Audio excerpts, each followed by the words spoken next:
We're going to declare an invasion. That's what this is. It's been going on since Joe Biden opened up the border back in 2021. We are going to round up and arrest every single illegal immigrant that we can get our hands on, and we're going to get them the hell out of here. When the federal government is violating the Constitution and their oath to the states, then states have the right to actively participate in protecting their citizens. We've seen that happen in Texas. Missouri needs to do the same thing. Is there any scenario where you would consider adopting any red flag laws?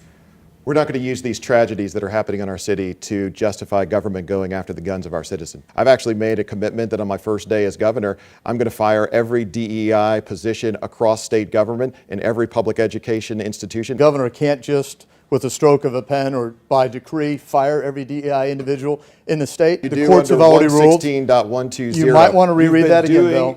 We're going to cut it back to the levels that are going to accommodate getting rid of personal property tax in this state and eliminating the income tax in this state. Those clips are from a Republican primary debate for Missouri governor. There are three main candidates vying for the spot: Bill Eigel, Mike Kehoe, and Jay Ashcroft, although Kehoe did not show up for this debate. Eigel has been in the news lately after he put out this ad promoting his position on deporting illegal immigrants. I'm Bill Eigel. I'm running for governor to crack down on illegal immigration. Él es Bill Eigel y tomará medidas enérgicas contra la inmigración ilegal. No more taxpayer handouts for illegals, period. Nada. Zilch. Zero. No más ilegales, no más dinero, no más fiestas. We're throwing them in jail and sending them back where they came from. Ay, caramba. Arriba. It's time to take Missouri back.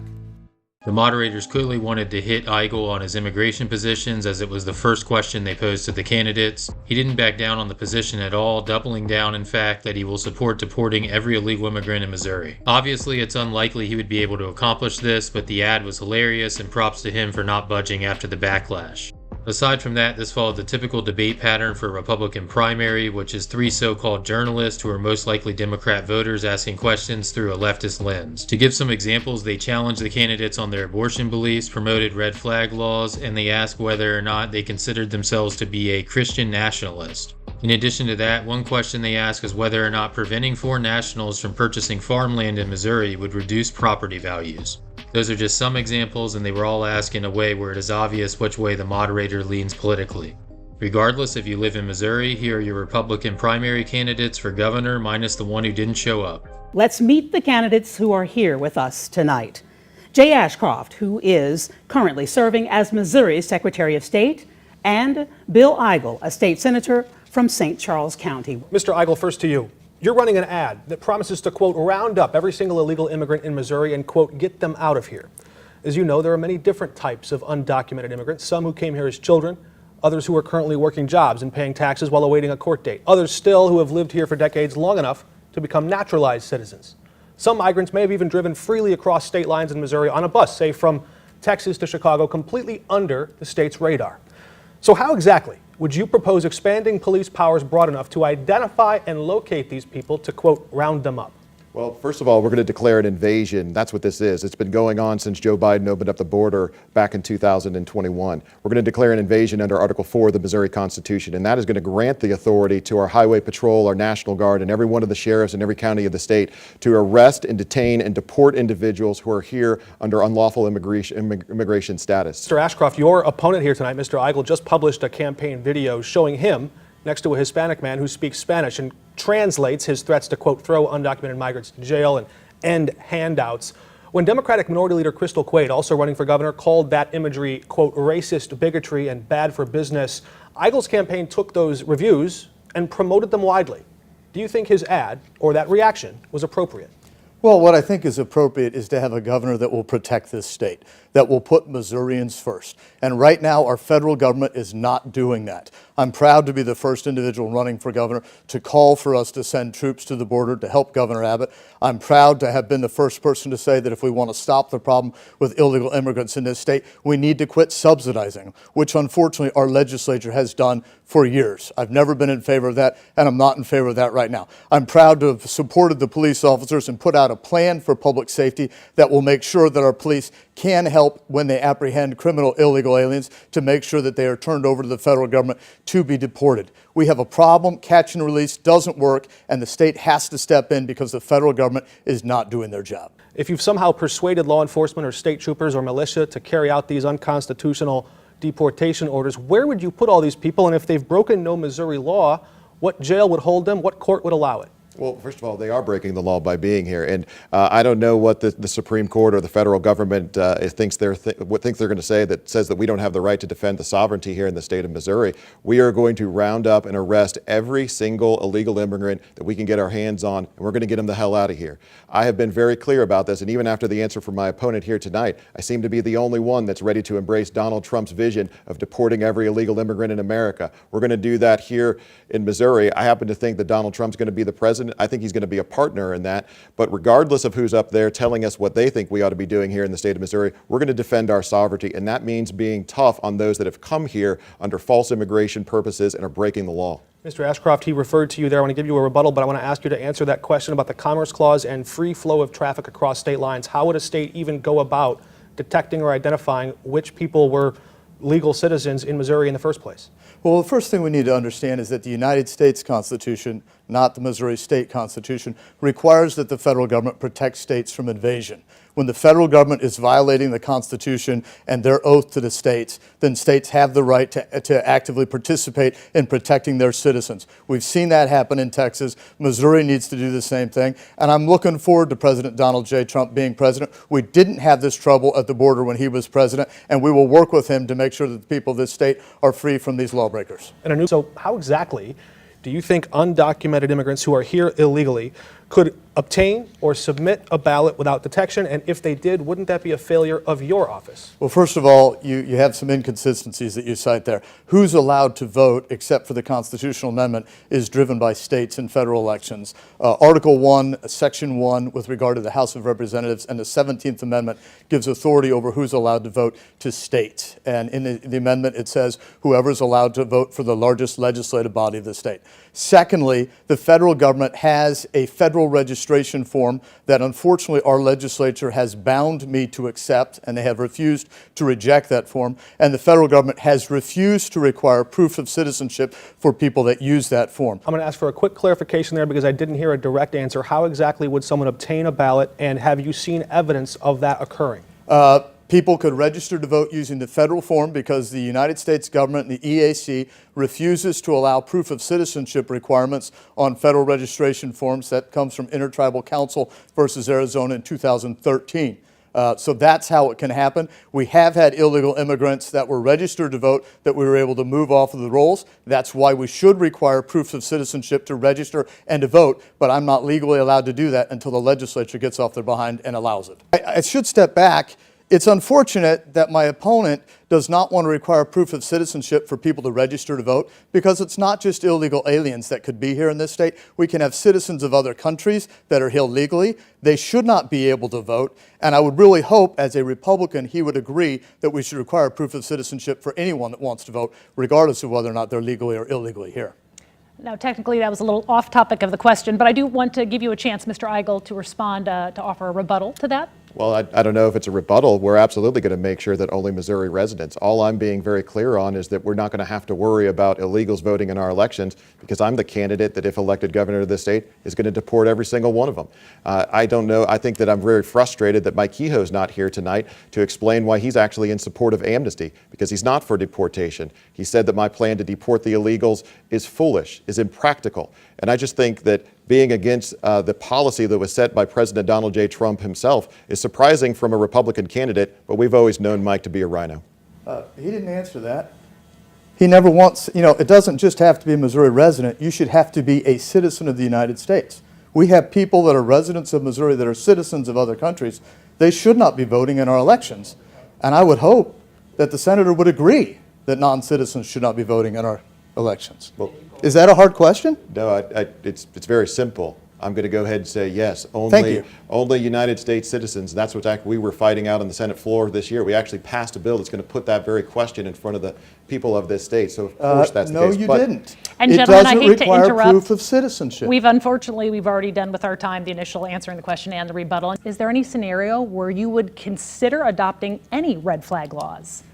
We're not going to use these tragedies that are happening in our city to justify government going after the guns of our citizens. It's just not going to happen. I actually sponsored the bill in the Missouri Senate that would have outlawed these red flag databases because I think that's just an attempt by leftist government to go after guns of law-abiding citizens. We're just not going to let that happen. And I think there's a reason that we're continuing to see these tragedies occur in our urban areas that have soft on crime policies, our urban areas that are teaching their citizens and pushing to their citizens that life doesn't matter. There's a reason that the same access to firearms in suburban areas and rural areas doesn't seem the same kind of results of violent crime, and it's because we have leaders in St. Louis City and Kansas City that don't want to put bad guys in jail. So we are going to go after criminal activity. Where there's bad guys, the state and the local leaders are going to be expected to be involved. That's why I've called for tripling the highway patrol presence on the highways leading to and into and out of the cities where the crime is happening the most. If police again themselves are asking for more tools to keep the public safe from gun violence, would you commit to law enforcement to help them in that? So I want to make real clear, because it feels like the media often tries to drive a narrative that the reason we have violence in our cities has to do with guns and the materials and the tools that criminals are using to commit these crimes. And that's not the case. Criminals are committing crimes. We need to empower the police to go after them and put them in jail. I'm going to commit to law enforcement right now that I'm going to have their back by providing the resources if the mayor of the city of St. Louis or the mayor of Kansas City doesn't want to provide and support those officers. We're going to get behind them and make sure they have the tools to do the job that we desperately need them to do, particularly in the areas that are being hit the most by criminal activity. One, can you describe from your sense what are the unique needs of black police officers? And then secondly, the St. Louis Board of Aldermen passed a ban on open carry for those 18 and under, and police are actually praising it. They say it's having a positive effect.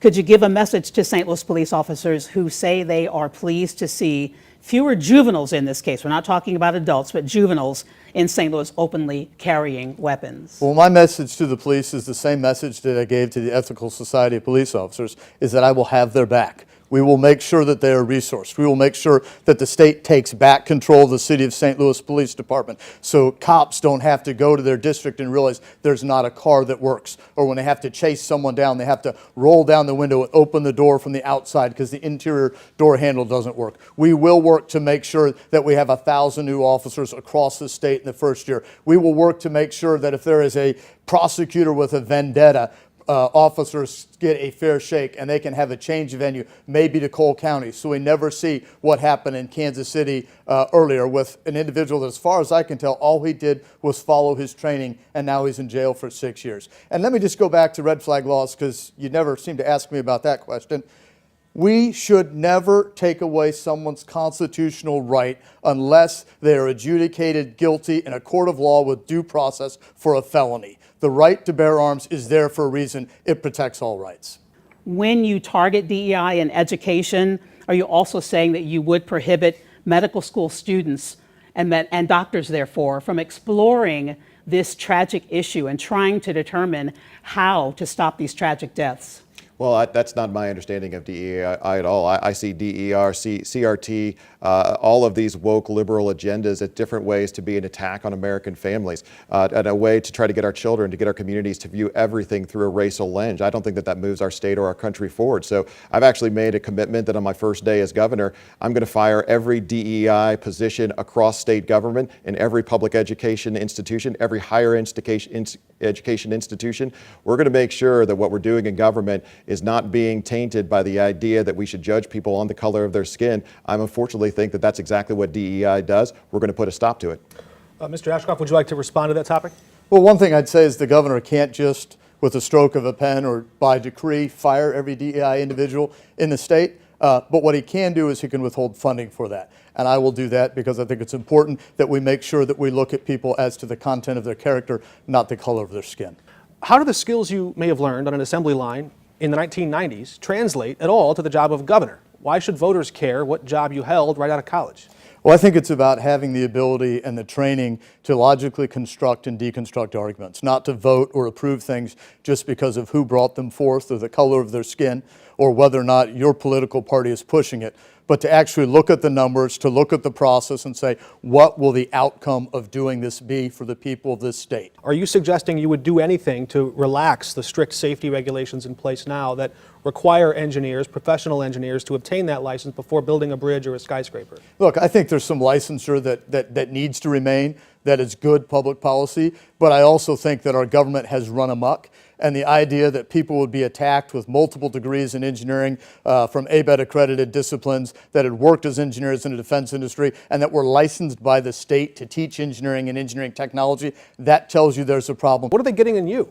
Well, they're getting a defender of rights. And by the way, if you look at if you're really studying those MEC reports, my MEC reports are filled with over 100,000 individual donors from all over Missouri, all over the country that are donating $5, $10, $15 at a time. My average donation is actually less than $30. That's a lot different than Mike Kehoe, who's getting big checks from the special interest down in Jefferson City at a clip of more than $10,000 per donation. And the reason that he's getting those big checks is because the special interest in Jefferson City love him. He's been compromising away his conservative promises for more than a generation down in Jefferson City. He's one of the most establishment names that we have. He supported the largest gas tax increase in the state history. He has opposed my plan to deport and detain illegals in this state. He has actually voted to allow China and other countries to purchase the land in the state of Missouri. And after all of that, he doesn't have the courage to stand in front of the cameras here and answer a few tough questions. Well, I think it's really interesting that my colleague here calls Lieutenant Governor Kehoe a Democrat when he voted the same way as he did 89.2% of the time.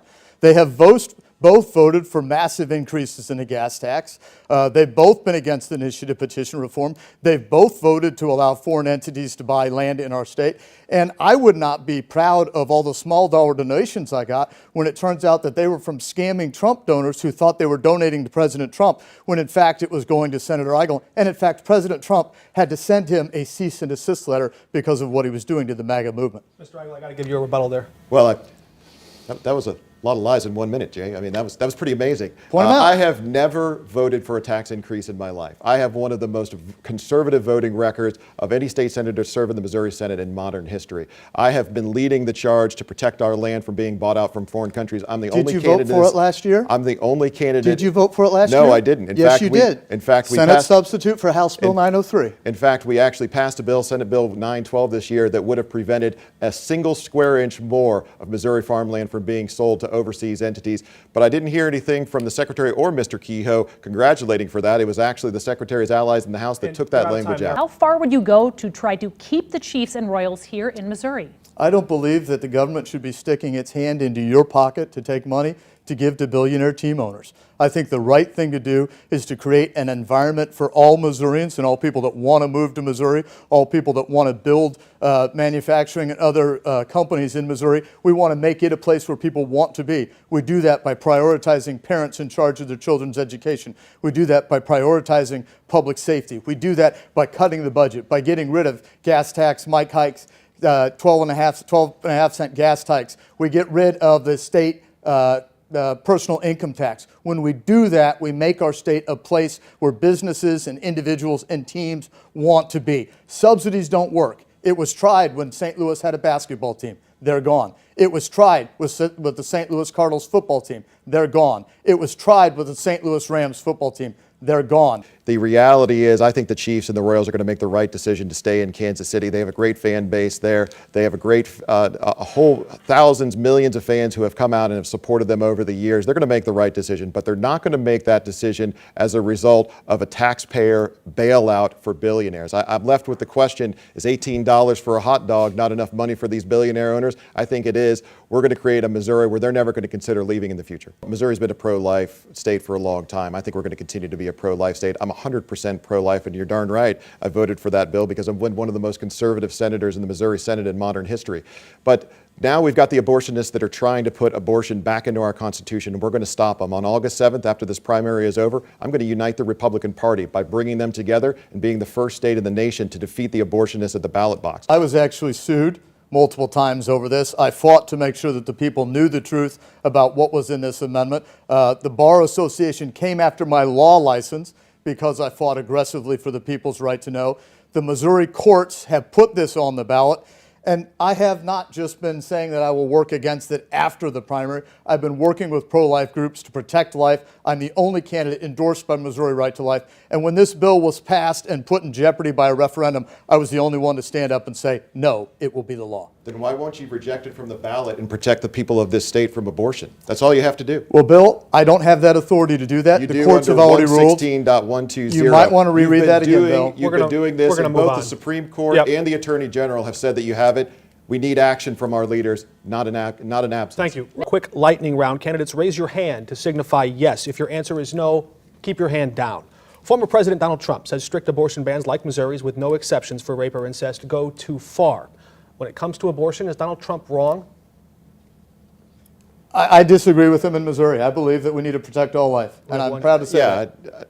You both say yes to that. Glad he followed my leadership on that. A former Chief Justice of the Missouri Supreme Court says current state law does not explicitly protect in vitro fertilization. State law says life begins at conception.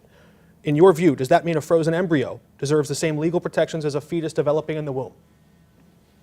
Yes. Yeah, I guess so. I mean, I've never really thought about We it. have a yes and a maybe. Sure, I'll say yes. Senator Josh Thank you for Hawley. following my leadership. Pardon? Oh. Senator Josh Hawley recently described himself as a Christian nationalist. Would you also use that label to describe yourself? I don't know what the definition of Christian national is. I'm a Christian, and I believe in this country and the people of this country, but what does Christian nationalist mean? Senator Hawley defined it, and I'm No, asking if you would use what that label to definition did describe he give? yourself. He said he describes himself that way. It sounds like you're both keeping your hands What down. is that? What is the definition of it? You haven't given us the definition, and you're asking us if we agree with it? We'd probably have to ask him for his definition. Well, I mean, Yeah. I mean, you sounds give like us a the no. definition and ask us if we agree with gonna- it, but we're don't gonna say move there's on. some definition, we're not going to tell you what it is. Okay. I mean, that's uncomfortable media with the at its question finest. as it stands. All right. Would you commit to releasing your full tax returns before Election Day? Yes. Is that a Yeah, maybe? yes. Can we? Sure. Yes. Will you ever consider raising taxes under any circumstances? No. No. No. No. No. Is that? He's raising his hands, but he's saying no. You mean Okay. down. Okay. Down on that one. Okay. No, we're not going to raise taxes. All right. With more electric cars using Missouri roads and highways, how will you ensure those drivers pay their fair share for the wear and tear on infrastructure we all use? Well, that's typical, believing that everybody needs to pay more taxes. I don't think we need to raise more revenues. We don't have a revenue problem. We have a spending problem. We have a government that's out of control. Our government has grown by over $20 billion in the last 6 years. Our state budget has. We need to cut our government. No one here, not even the media, thinks that we have twice as good a government as we did 7 years ago. We need to cut government, and what we ought to do with roads, bridges, inland waterways, with education and public safety, we should use general revenue for that. When that gas tax was passed, and I fought it, when that gas tax was passed, we had billions of dollars that were sitting to the side that the state didn't know what to do with it. Is it fair to people who drive gas vehicles that people who drive electric vehicles use the same roads and don't pay that gas tax? Well, it's interesting. Even the people that are driving electrical vehicles are paying for a decal that charges roughly as much as what they're expected to pay in gas tax anyway. And really, all of this comes back to the idea that the tax burden is too high in this state. We're spending too much money. You know, when I came into the Senate back in 2017, the state budget was $27 billion. Now it's $52 billion. I've got a plan to cut government, and when we do, we're going to cut it back to the levels that are going to accommodate getting rid of personal property tax in this state and eliminating the income tax in this state. Why should voters care about a vote from a decade ago when so much of the world was different? And if Missouri did ban the sale of Missouri land to all foreign investors, as Mr. Eigel has proposed, would a policy like that drive property values down? Well, first of all, it's not just something that happened in 2013. I mean, maybe the reason he's not here is because he raised the gas tax so high that he couldn't afford to gas up this Chinese bus that he's touring Missouri in right now and get to our debate. And in fact, last year, when HB 903 out of the House would have forbid China and at least 4 or 5 other states from buying any, 4 or 5 other countries from buying any land in our state, he was silent. And in fact, that bill passed the House, made it to the Senate, and my colleague here voted to amend it to allow any foreign government to buy any land they want and even allow them to use it for genetic testing on human beings and animals. That's wrong. We should not do that, and it's appropriate for the people of the state to be concerned about it. And anybody who wants can look up Senate substitute for House Bill 903. Mr. Eigel, I want to ask you for a rebuttal, but I also want to ask you about the federal government, for example, will sometimes not want to trade with adversary nations. But why ban investors in Canada from buying land in Missouri? So let me be really clear about this. I want Missouri to be owned by Missourians or at least Americans. I've actually been leading the fight to actually undo the bad vote that Mike Kehoe took back in 2013 to allow foreign entities to buy our land. We passed a bill this year and last year. The Secretary was not honest about the effects of the bill we passed last year. The bill we passed this year was a ban of any foreign ownership of farmland within 500 miles of a military installation. That's enough to cover every square inch of Missouri. And by the way, I'm the only candidate that is also not only wants to stop the land of our farmland, but we want to actually get every square inch of land we've lost back from foreign owners, just like Governor Sarah Huckabee Sanders has done down in Arkansas. Thank you. Mr. Eigel, you oppose transgender medical procedures and therapy. Can you be specific? Does that opposition include mental health therapy, including talk therapy, for instance? And if so, what is your advice to parents who are trying to help their children who identify as transgender? Well, I tell you, we're going to protect our children from this transgender ideology. I have two children. When they were young, I didn't let them determine their bedtime, much less the gender that the Lord himself has ordained. So I've already supported legislation to prohibit these treatments, these hormone therapies, these surgeries from being inflicted upon these children. I've met some of the survivors of these therapies that have been physically maimed and have been set up for a lifetime of medicalization because of this harm that's being done to their bodies, not only physically, but psychologically as well. So no, we're not going to let this happen to any child in the state of Missouri. If you want to use public funds for private schools, would you need to then change the Constitution? The United States Supreme Court has spoken, actually, in a previous case, to allow that. So you cannot use religious discrimination as the reason why not to do that. We should not do it with tax credits. That's just getting the government involved, giving you some of your money back and saying you may have this if you use it a specific way. We should just take the money that would go to school for your child, put that into an account for the parent to make their own decision. Let me just revert back. It's not therapy to tell a little child that they're a male but can become a female or vice versa. It's wrong, it's not true, it's not therapy, it's mutilation. It's wrong. I will make sure it doesn't happen as governor. And frankly, I'm quite disappointed. Although I testified in favor of the bill to stop that, the only statewide to do that, the Senate passed a bill that would only ban it for 4 years. That's ridiculous. We should protect our children in perpetuity. You are pushing for hand counting of ballots. Can you explain to voters what your research has shown that leads you to believe that ballot counting machines, in your words on your website, are vulnerable to unscrupulous special interest? Yeah, well, we've seen from my own county clerk that they've acknowledged that there are wires within these machines that can be connected to the internet, and he had to take action to cut the wires himself in order to make sure that wasn't happening. So I've opposed these Joe Biden voting machines in any of our elections. And of course, we're going to go back to the hand counting of ballots. Worked for Missouri for more than 100 years. I'm the only candidate in this race that really wants to be serious about election integrity and go after the machines. And I think that part of the reason that we've got a better ranking in those that you mentioned is because the legislature did some of what I would call low-hanging fruit. We required a photo ID to vote in this state. We got rid of the Zuckerbucks. My opponent up on stage here loved taking Zuckerbucks and allowing the private entities that are on the liberal left to come in and influence our direction, our elections. Well, we put a stop to that. We got rid of the drop boxes. We've been leading on that, but I'd really like to hear him explain why he doesn't want to get rid of all these vote harvesting machines and voting machines that I think continue to make our elections vulnerable. Would you like to respond? Yeah, I'm very happy. I led the fight to get that bill done. While senators were pontificating on social media, I was just off the Senate floor working with actual senators to build that bill. I've written legislation to improve our elections several times. The year before, I had to kill a bill because the Senate wanted to add 6 weeks of early voting, and I knew that was wrong for the people of the state. You're campaigning on a promise to end the state's income tax, yes, which makes up a third of the state's budget. Mr. Kehoe says cutting all state income tax would severely damage Missouri's ability to fund police education as well as infrastructure. Can you respond? First of all, it's less than a third of the state's budget. The state income tax was $8.5 billion last year. We're looking at a budget of over $50 million, so let's make sure we get our facts right about that. Secondly, the state budget has increased by over $20 billion over the last 6 years. Even if you take out half of that and say that half is federal money, then that's $10 billion, which is far greater than $8.5 billion.